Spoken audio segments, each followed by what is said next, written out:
Muito obrigado, Sr. Presidente. Eu cumprimento a Sra. Ministra da Justiça. Sra. Ministra, neste momento, nestes últimos tempos, o país tem sido sobressaltado com uma crispação inusitada entre os senhores magistrados judiciais, magistrados do Ministério Público e o poder político.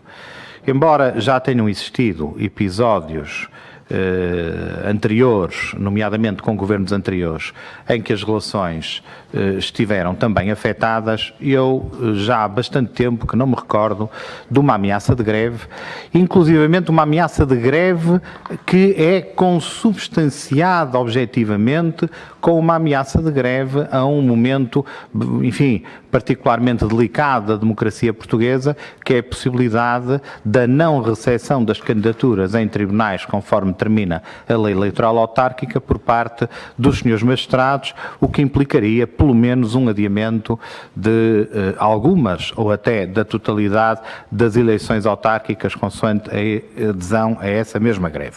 Obviamente que sabemos que estamos perante um conflito que, e ainda bem, está sujeito a uma negociação que eventualmente deveria ter sido feita antes deste conflito ter acontecido, Sra. Ministra.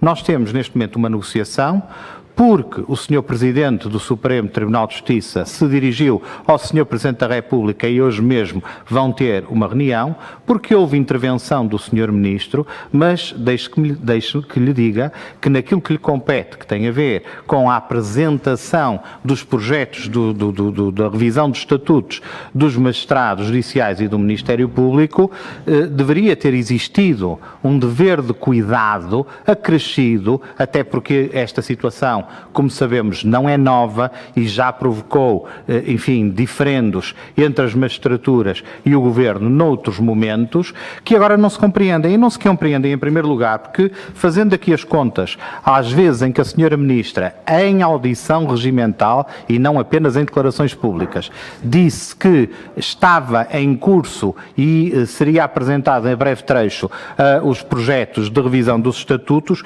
eu contei em audições regimentais 6 vezes.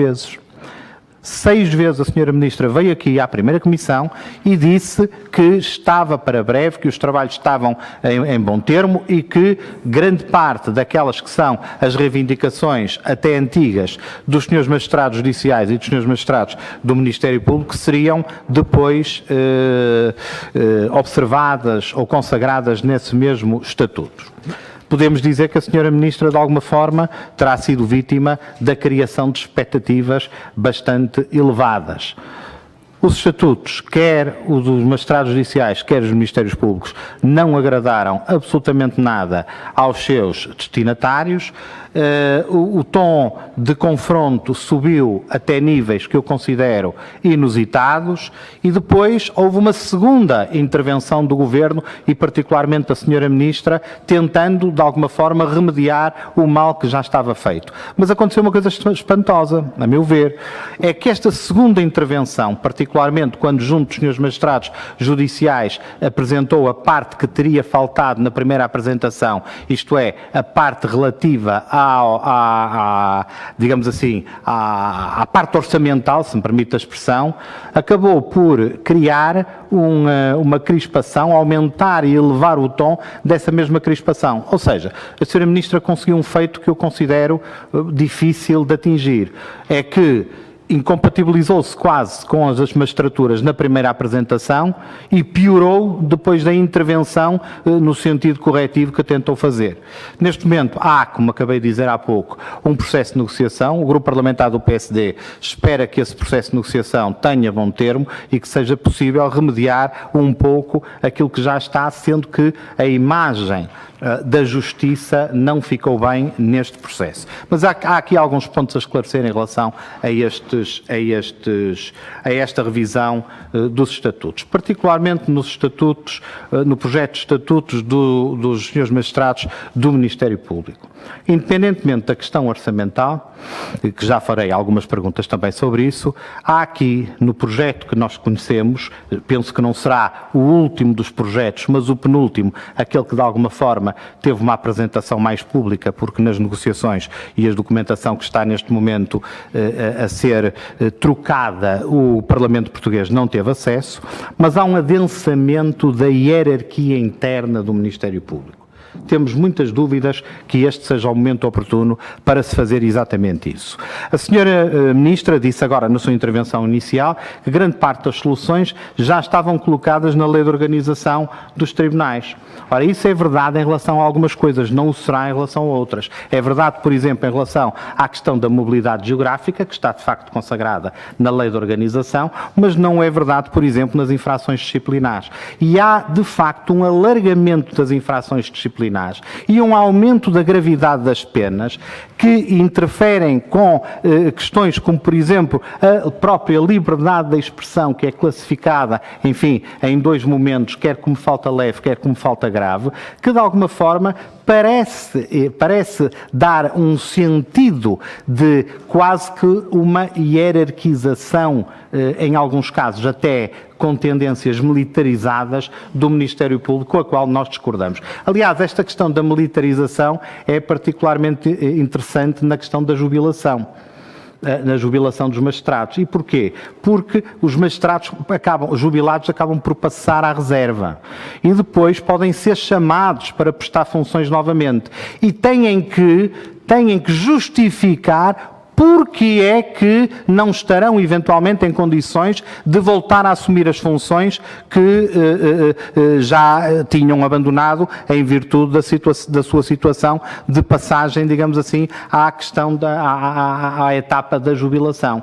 E, portanto, Sra. Ministra, há aqui uma lógica na qual nós não nos revemos. Em relação à questão orçamental, eu gostaria que a Sra. Ministra me esclarecesse designadamente o seguinte. A Sra. Ministra prometeu várias vezes, e pelos vistos, até nas reuniões com os senhores magistrados, prometeu também, que a proposta seria apresentada na Assembleia da República ainda durante esta sessão legislativa, usou algumas vezes a expressão até ao verão. Ora bom, os agendamentos já estão esgotados no Parlamento.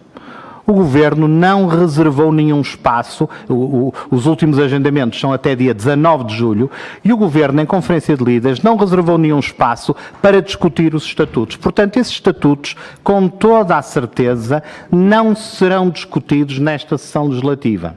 Então passaremos para a próxima sessão legislativa. Mas na próxima sessão legislativa, Sra. Ministra, o que se passa é que, eventualmente, em setembro, em virtude da realização das eleições autárquicas e o facto de cerca de meia centena de deputados serem candidatos autárquicos, provavelmente não, o mês de setembro não será um mês, digamos assim, com trabalho de plenário e de comissões como outros meses quaisquer. E em seguida teremos a apresentação do orçamento. E como sabemos, até dia 15 de outubro, e logo a seguir a 15 de outubro, como sabemos, pouco tempo depois, o Parlamento discute única e exclusivamente o orçamento. Ou seja, tudo se prepara para que, mais uma vez, as expectativas dos magistrados de verem resolvida a situação dos estatutos, que a Sra. Ministra prometeu 6 vezes aqui e que anda há 17 meses a prometer em todo lado onde a Sra. Ministra faz alocuções públicas junto dos magistrados do Ministério Público e dos magistrados judiciais, provavelmente poucas hipóteses terão de ser apresentadas durante este ano civil. Mas, ainda assim, há aqui uma pergunta muito concreta que eu lhe quero fazer, e que é a seguinte: está a Sra. Ministra em condições ou não de nos dizer aqui, em primeira comissão, se o Orçamento de Estado de 2018, a proposta que será apresentada até dia 15 de outubro, terá ou não previsão orçamental para o estatuto remuneratório dos magistrados judiciais e dos magistrados do Ministério Público. Independentemente do êxito das negociações, e acredito que o Grupo Parlamentar do PSD deseja o êxito das negociações para que este clima de crispação cesse o mais rapidamente possível, Sra. Ministra, está ou não em condições de dizer se a proposta que será apresentada, porque esse será o tira-teimas, Esse será, digamos assim, a prova do algodão, saber se o orçamento tem ou não uma previsão orçamental. Caso contrário, muito provavelmente a situação dos senhores magistrados será adiada mais uma vez e ninguém o espera, muito menos, obviamente, os senhores magistrados. 2 ou 3 perguntas muito concretas no pouquíssimo tempo que eu reservei para mim próprio. Porque é que a questão do ponto único de contacto para a cooperação policial internacional foi objeto de um comunicado do Conselho de Ministros de 16 de março, em que diz que foi aprovada a proposta de lei que cria o ponto único de contacto. E depois o Governo fez um decreto-lei e não apresentou aqui no Parlamento uma proposta de lei. Qual é a explicação que nos pode falar? Também não foi agendada a lei da política criminal. Não foi. Nem reservado espaço, coisa que poderia ter sido feito, não foi. Ela já está no Parlamento, mas não foi reservado espaço para ela ser discutida. Portanto, mais uma vez, o prazo não vai ser cumprido, o prazo legal para a aprovação desta lei. Falou no regime das incapacidades civis, Senhora Ministra. O regime das incapacidades civis serviu inclusivamente de alibi, permita-me a expressão, jurídico-criminal, para que uma proposta do PSD e do CDS fosse reprovada, fosse chumbada aqui no Parlamento, dizendo a Senhora Ministra, dizendo há mais de um ano, a Senhora Ministra da Justiça tem um projeto que vai ser a última Coca-Cola do deserto sobre o regime de incapacidades civis. Para quando, Senhora Ministra? Até quando é que vamos continuar a adiar esta importantíssima reforma? Depois, na questão do registro e notariado, e esta será a minha última pergunta para não me desviar. A questão do registro e notariado, havia muitas questões que eu lhe queria colocar, mas ficarão para outra ocasião. Há apenas uma. E uma que é, digamos assim, transversal, quer aos sindicatos, quer às pessoas que lidam diretamente, digamos assim, operadores de justiça que lidam diretamente com essa matéria.